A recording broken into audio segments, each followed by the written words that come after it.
ค่อยก็ว่าอยู่วงหมอลำเสียงวิหกผู้ใดมาอยู่กระดังดังเอาโดยเฉพาะคือน้องอาอาย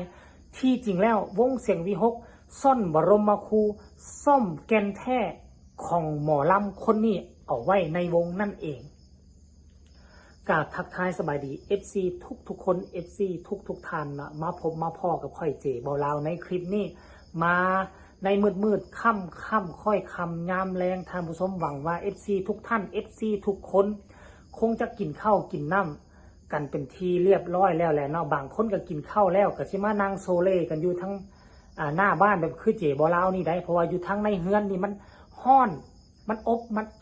ถ้าเฮือนใดมีแอร์ก็ใครแน่ในนึงถ้าผู้ใดบ่มีแอร์นะเปิดพัดลมค่อยเชื่อว่าโอ้ยอยู่บ่ได้แน่นอนคิดพ่อตอนสมัยเจเบาลาวเป็นเด็กน้อยไปอยู่ที่ม่วนไปอยู่แหละที่อาศัยอยู่ชนบทเซิงห่างจากตัวเมืองม่องที่เจเบาลาวอยู่นะจังหวัดเจเบาลาวอยู่นะ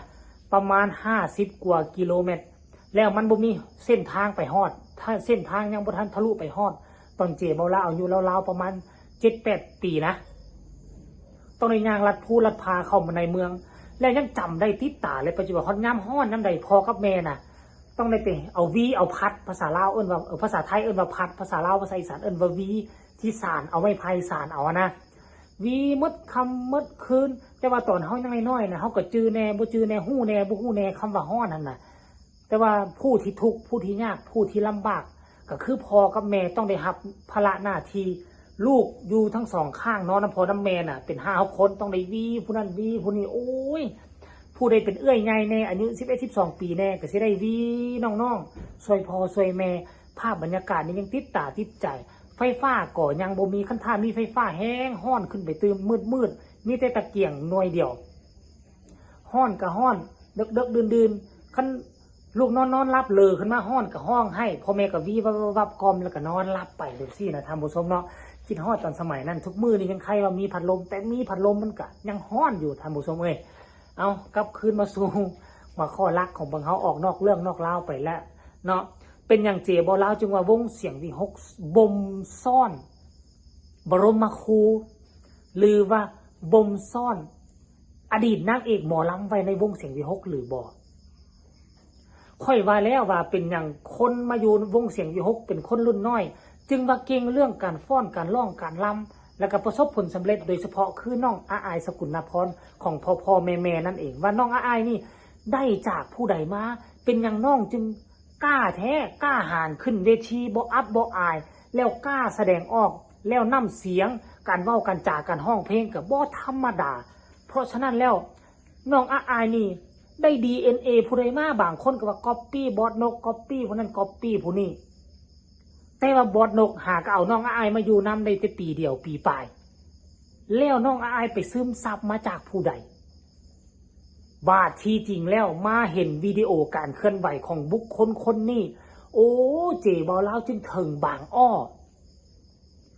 บ่คิดบ่ฝันว่าในวงเสียงวิหกนะก็จะมีบุคคลแบบนี้อยู่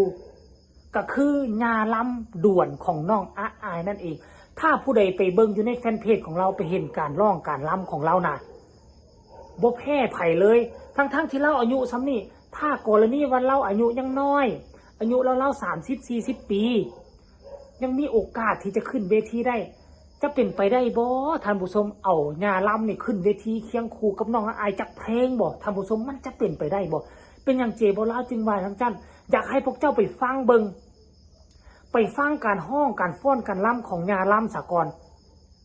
เจเบาลาวเข้าไปเคลื่อนไหว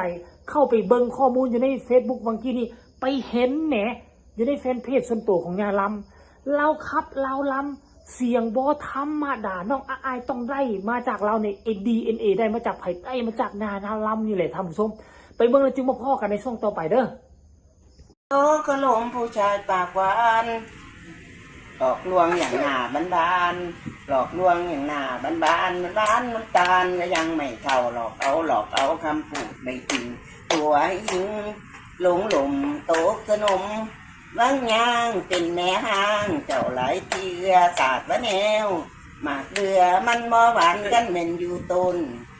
หนองบ่เสียคนโกโก้แล้วมันมีหลายต้นโกกหล่นแล้วมันมีหลายงา สัจจะผู้ชายล้ำมาแล้วว่าแล้วว่าแล้วว่าแล้วตัวน้องบ่เสียคนนั่นดอกละนาละนาหนานวลนาอ้างตาแล้วมันจากใจในท่านอยากเป็นไทยยันให้เจ้าบ่เลี้ยงมันสมพอเพียงกันแล้วมันสมพ่อเพียงเนาะกันแล้วกันแล้วกันแล้วเนาะกันแล้วอืม เป็นจังไดทานผู้ชมบ่ธรรมดาไดอยู่ในหน้ากล้องเราสามารถร้องมันเราสามารถล้ำลักษณะแบบนี้ถ้ามีโอกาสเลิกงามยามดีเนาะท่านผู้ชมถ้ามี FC ที่อยากสนับสนุนให้มาลัยของงาล้ำนี่เป็นไปได้บอกกับงานุบอกกับบอสนกพงศกร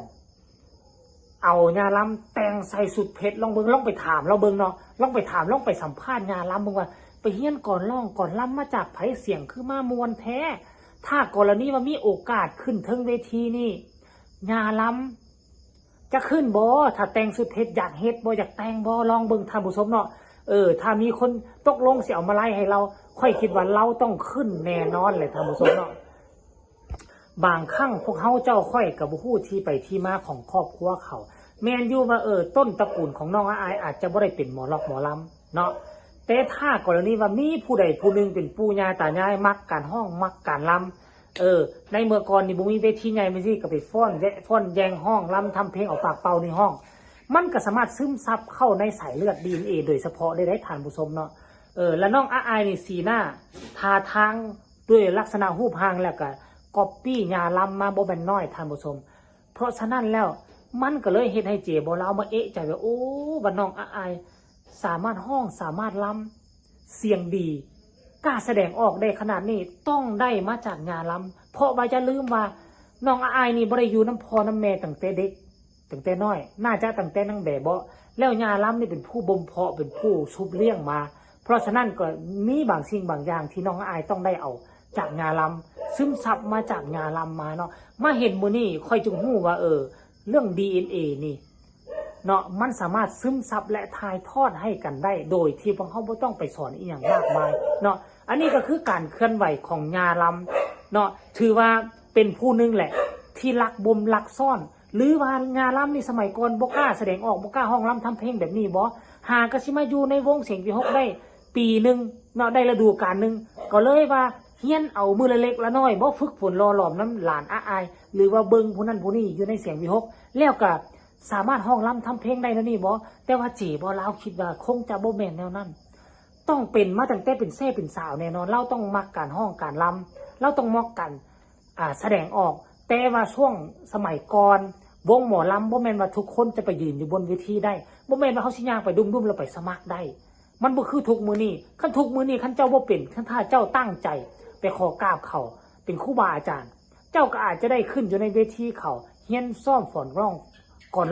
ลำมันเป็นแบบสั้นได้สมัยเดี๋ยวนี้เจ้ากี้มันยากเนาะทานผู้ชมเนาะอันนี้ก็คือการเคลื่อนไหวของญาลานครูนี่ทานผู้ชมลานกระดงกระดังห้องกระมวนญากระแสดงความสามารถออกมาเรื่อยๆมาอยู่ในหนึ่งฤดูกาลสมัยแต่ก่อนตอนมาอยู่ใหม่ๆนี่บ่เคยแสดงออกแบบนี้จักเทื่อเดี๋ยวนี้ก็เริ่มเปิดเผยตัวจริงหรือว่าอันนี้บ่ครูบาอาจารย์คนแรกของน้องอายคนเก่งเขามักอุบไว้เขาบ่มักอวดองค์ทะนงโตขนาดเนาะดนๆเขาจึงสิเผยออกมาดนๆเขาจึงสิซัดออกมาเทละน้อยเพื่อคลายเครียดเนาะฝากทุกคนกดไลค์กดแชร์กดติดตามเพื่อจะพลาดในคลิปต่อไปที่สำคัญอย่ากดข้ามโฆษณาพบกันใหม่ในคลิปหน้าสำหรับคลิปนี้สบายดี